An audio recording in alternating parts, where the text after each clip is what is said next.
کی بڑی ڈیولپمنٹس پہ بات کروں گا، لیکن کیونکہ یہ بہت اہم ڈیولپمنٹ ہے اس لیے اس کے اوپر صرف اس ویڈیو میں حمزہ شہباز کو گرفتار کرنے کے لیے جو چھاپا مارا گیا ہے اس پر بات کروں گا۔ اور سب سے پہلے تو میں آپ سے یہ کہوں گا کہ اب آپ ان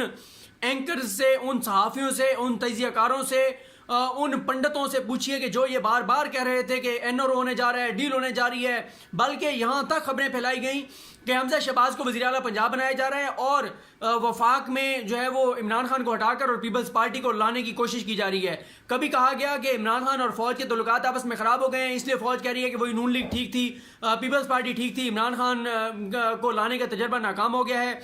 کبھی کہا گیا کہ عدالتوں کو کہہ کے اور نواز شریف کو ریلیف دلوایا جا رہا ہے، لیکن آج جو چھاپا مارا گیا اس کے بعد جو حمزہ شہباز کو گرفتار کرنے کی کوشش کی گئی، اس کے بعد اب کچھ تو اینکر اور تجزیہ کار جو ہیں وہ بھی یو ٹرن لے رہے ہیں، کہہ رہے ہیں نہیں نہیں یہ کوئی این آر او نہیں ہو رہا، کوئی ڈیل نہیں ہو رہی۔ وہ سارے لوگ جو پہلے یہ تاثر دے رہے تھے کہ این آر او اور ڈیل ہونے جا رہا ہے۔ پھر ایک اور یہ میں آپ کو بار بار کہتا ہوں کہ کچھ خبریں جو ہیں وہ کنفیوژن پھیلانے کے لیے دی جاتی ہیں۔ اس سے اگلی ویڈیو میں آپ کو کچھ چیزیں اکانومی کے حوالے سے بتاؤں گا۔ یہ جو ایک تاثر دیا جا رہا ہے کہ اسد عمر بالکل ناکام ہو گئے ہیں، اسد عمر کی وجہ سے یہ سارا کچھ ہو گیا، اس فیک نیوز کے ذریعے کس طرح سے پاکستانی معیشت کو نقصان پہنچایا جا رہا ہے اور کس طرح سے اسد عمر کو ناکام کرنے کی کوشش کی جا رہی ہے۔ اور بدقسمتی یہ ہے کہ تحریک انصاف کے اندر بیٹھے ہوئے کچھ لوگ جو ہیں، جن میں سے کچھ شخصیات وزیر خزانہ بننے کی دوڑ میں ہیں، وہ کوشش کر رہے ہیں کہ کسی طرح سے پرسیپشن بنائی جائے کہ اسد عمر بالکل ناکام ہو گئے ہیں تاکہ اسد عمر کو ہٹا کے اور ان کی جگہ یہاں پر بنا دی جائے۔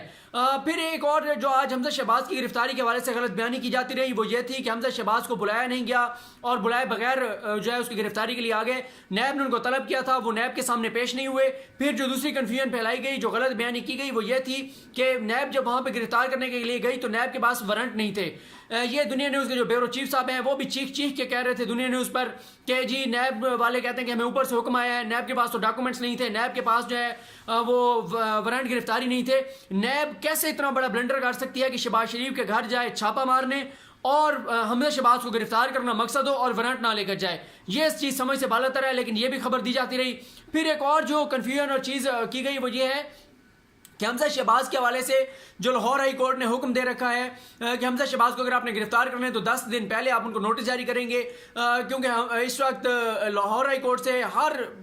حوالے سے اچھی خبریں آ رہی ہیں پی ایم ایل این کے لیے، تو یہ بھی حمزہ شہباز کے حوالے سے یہ فیصلہ آیا تھا۔ لیکن سپریم کورٹ نے جو 19 مارچ کو جو فیصلہ جاری کیا، جس کے حوالے سے میں نے آپ کو آگاہ کیا تھا، اس میں جسٹس عظمت سعید شیخ صاحب کی سربراہی میں یہ 3 رکنی بینچ تھا، جس میں جسٹس فیصل عرب صاحب اور جسٹس مظہر عالم میاں خیل صاحب تھے۔ اس کا جو 2 صفحات میں مشتمل فیصلہ ہے، اس فیصلے میں سپریم کورٹ نے نیب کے قانون کی تشریح کر دی ہے اور یہ کہا ہے کہ نیب اگر کسی بھی ملزم کو گرفتار کرنا چاہتی ہے، اس کے پاس ٹھوس شواہد ہیں، تو نیب بغیر اس کو پیشگی اطلاع کے گرفتار کر سکتی ہے۔ اور یہ جو سپریم کورٹ نے فیصلہ جاری کیا، یہ بھی لاہور ہائی کورٹ کے ایک فیصلے کو کالعدم قرار دے کر اور جاری کیا۔ اس میں بھی لاہور ہائی کورٹ نے یہ کہا تھا کہ اگر آپ نے اس ملزم کو گرفتار کرنا ہے تو 10 دن پہلے بتانا ہوگا، لیکن سپریم کورٹ نے تشریح کر دیا نیب قانون کی، اور وہ تمام لوگوں پہ اپلائی ہوگا، چاہے وہ حمزہ شہباز ہو چاہے کوئی بھی ہو، ایسا نہیں ہے